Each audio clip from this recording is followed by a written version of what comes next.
आवहाटा बर' सुफा गामिनि अनसुलि बसुमतारिया गोमानानै दं।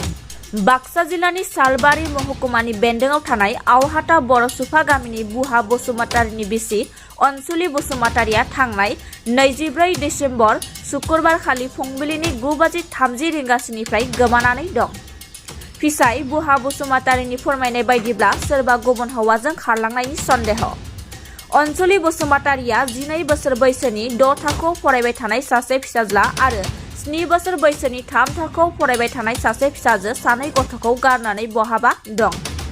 बेनिखायनो फिसाय बुहा बसुमतारिया रायजोफोरखौ खौरांनि गेजेरजों खावलायदों दि सोरबाफोर बहाबाफोर नुसनबायोब्ला बिखौ हमनानै लाखिनानै 6900386056 आरो 6000749981 जानबुं नाम्बाराव खिन्थाहरनो थाखाय खावलायहरदों।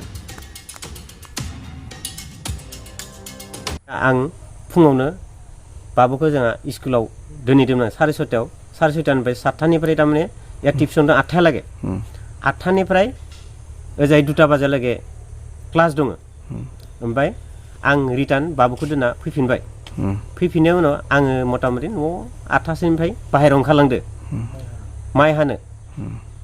माइ हानाय फोथाराव माइ हानाय माने फोथाराव। ओमफ्राय माइ हानो थांनायनि समाव जों 8:30 बा 8था जालांदो आरो इनिफ्राय दसे उनावनो आंनि बिजिया 9:30 बा 9टा बाजासेयाव जा नानि उन्दै दङ इ नानि उन्दैनि सिगाङाव बुंलांदो आं दानो फैगोन थाथ' ओमफ्राय नै फैसा 50 थाखा आं ताबिस लायनि माबा फावथिना बुंनानै थगायलांनाय रखम जादों आरो माने दासिम न'आव मोनफैयाखै। दासिमबो न'आव मोनफैयाखै। नागिरदोंना नागिराखै? नागिरदों।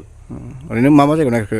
ओरैनो जों मैया जोंनि एरियायावबो जों लावरिपारा एरियायावबो नागिरबाय। ओरैनो जोङो हावदरभिटा बा ओरै साहाखौ थङाला ओरै कन्टेक्ट नाम्बार जों लागासिनो दं।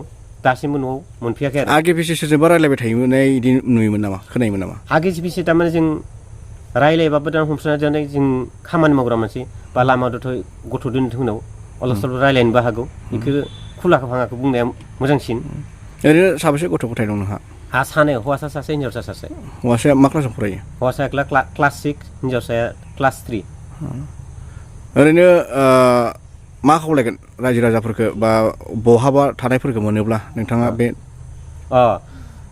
आंनि बिजिखौ बहाबा मोनोबा बे आंनि दासिमबो फैयो बिजिखौ कन्टेक्ट नाम्बाराव जाहाथे हरो बेखौनो आं जोंनि रायजोखौ खावलायनाय जाबाय। मा नाम होनदों बिजि नामा? अनसुलि बसुमतारि। नोंनियालाय? आंना बुहाबो होनो ओमफ्राय हामाफुं बसुमतारिबो होनो। आधार कार्डआ हामाफुं बसुमतारि ओमफ्राय ओरैनो गामिनि नामा बुहा बसुमतारि। मा गामि होनदों बेखौ? आवहाटा बर' सुफा। ओरैनो सोरबा जों थांफानानै अबा दैखारलांनाय सन्देह दं नामा नोंहा? सन्देहआ एसे डाउट जादों इदिनो जायखौ एसे माबाथाय बेखौनो डाउट जादों आरो बे सेंग्राखौनो इसाबो न'आव दा नागिरबाय दंनो लराखौ बिमा बिफासो तदन्त लादों होनदो। दा थिरांथाबो बुंनो हाया एसे डाउट जादों आरो।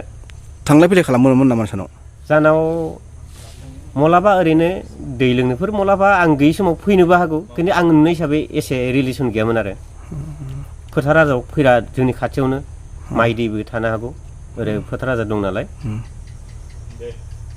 बे रखम आरो। बेनिखायनो आं रायजो राजाखौ खावलायनाय जाबाय दे आंनि बिजि अनसुलिखौ मैया 9:30 बाजारनिफ्राय गथ'खौ लायनोसो थांदों ना थगायनासो थांदों ना नानि उन्दैखौ 50 थाखा फैसा होनानै आं दानो फैगोन दे होननानै दानिया 9:30निफ्राय गैया। ओमफ्राय गथ' गथायखौ लांफायाखै आरो ना गाव हारसिं सिखारदों? लांफायाखै। गाव हारसिं थांदों? फन मारिदोंना माराखै? फना मा होनदों इनिया? फनखौथ' गैया। फन लांफायाखै? फन माने सिम गंनैयानो दं ना गोदान दिनदो ना लाङाखैसो बेखौ मिथिया आरो। गोदान दिनखौथ' आं खोनायाखैबो खिन्थु सिम गंनैयानि माबा फना नाम्बारा दं आरो।